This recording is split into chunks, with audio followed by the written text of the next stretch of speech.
Hambog? Ng Sagpro? Ikaw ba yan? Uy! Hot sauce ng Sagpro. Utang itang yan. Sup, men? Ano men? Tangin na, malungkot ka.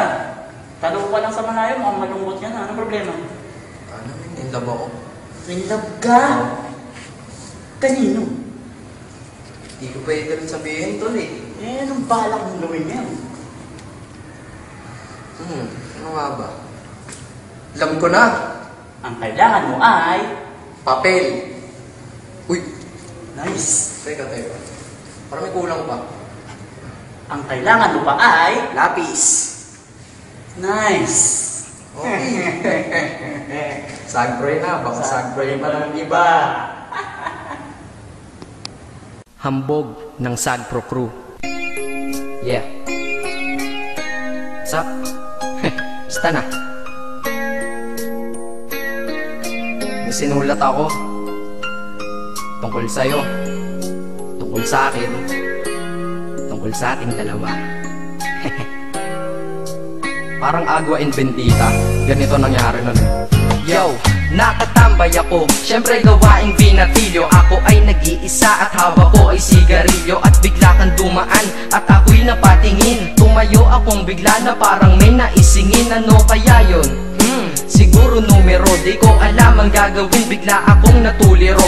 Huminga ko ng malalim, ang loob nila kasal. Ang nagdadamang kaba sa katawan nilang pasan. Itinanong sa'yo, Miss, teka lang, anong pangalan mo? Sabi mo naman, bakit tatanong naman sa'yo? sabi ko ulit sa'yo, gusto ko lang malaman. Baka pwede naman ate sa'yo makipagkaibigan. Ang sagot mo sa'kin, Susi lang naman pala eh. Walang problema doon, basta't nandiyan ka lang palagi. Pag ako'y nalulumbay, maaasahan ba kita? ang sagot ko sa iyo, syempre naman, ako pa. Alam mo, di mo ba alam? Kasi, ngayon ko palang sasabihin eh. Bakit nung una pa lang kitang nakita, in-upload mo na kaagad ang puso ko? Di ka naman snatcher, diba? Bakit kaya? Isa pa, ano bang meron sa'yo? Nakakaiba, na hindi ko nakita sa iba. Kaya simula ng oras na yun, pinangako ko sa sarili ko na iingatan kita. Ako magiging soldier boy mo habang buhay para sa'yo. Kaya simula nun, tayo'y naging matalik na kaibigan. Bantayan, alagaan ka, aking kinahiligan. Pag sa'yo'y may manliligaw, ika'y kukontakin. Tatawagan ka nila at aking kukontrahin. Dadating ang manliligaw ko na may sasakyan. Huwag kang sumama, sige ka, ang puso mo wasak yan.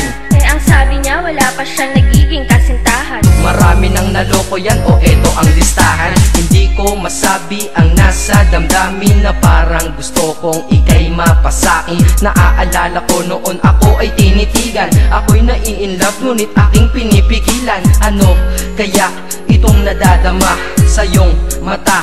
Ako'y nadadala, minsan nga gustong sabihin sa iyong mahal kita. Kaso baka sagot ng sakin, Huwag kang ang magpatawa, che. yan ang dahilan kung bakit di ko inaamin sa'yo.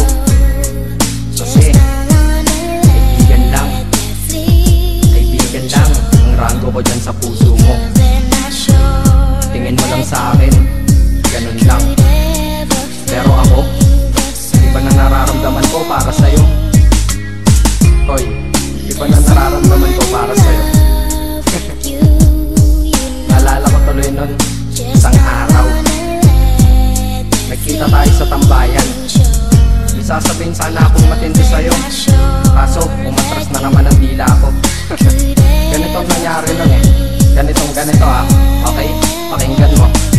Pwede ba kitang yayain Saan? sa pasyalan? Sige ba? Pagkatapos ituloy na sa kasalan. Ha? Baliw ka ba? Ito naman hindi mabiro. Parang gago ka kasi.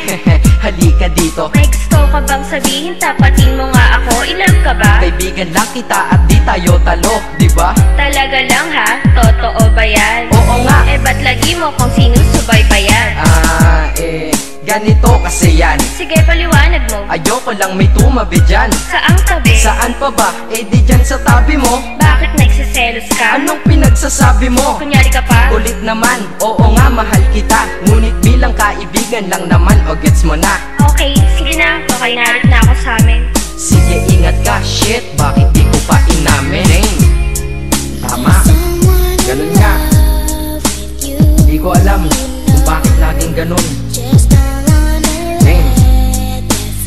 sa tapat na kita. Kahit summer, nilalamig pa rin ako. Saka wala naman si Mickey Mouse sa dibdib ko, pero ba't dinadaga ako? Madaming katanungan na hindi ko pa masagot.